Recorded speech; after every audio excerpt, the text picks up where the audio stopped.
if you're using a pen name as a writer for your books, you can still really get a lot out of social media. And actually, although I don't do this myself, I think this would be a blast to sort of create a persona on social media. So that's essentially what you're doing. Basically, you are having a character who is representing you and your work on social media in lieu of your real life self.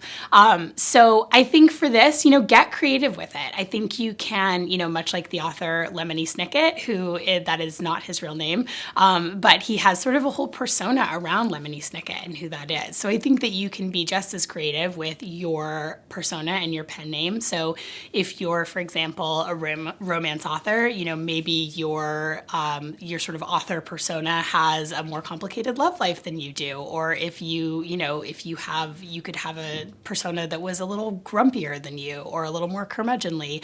And so I think you could really have a lot of fun with that. So get creative with it.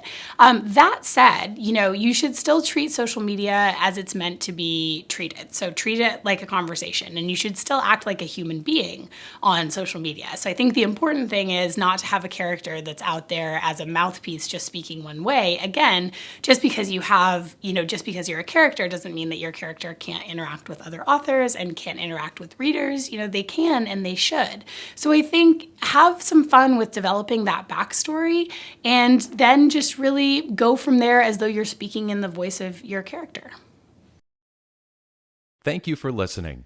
Please review our other available content for help writing, publishing, and marketing your book.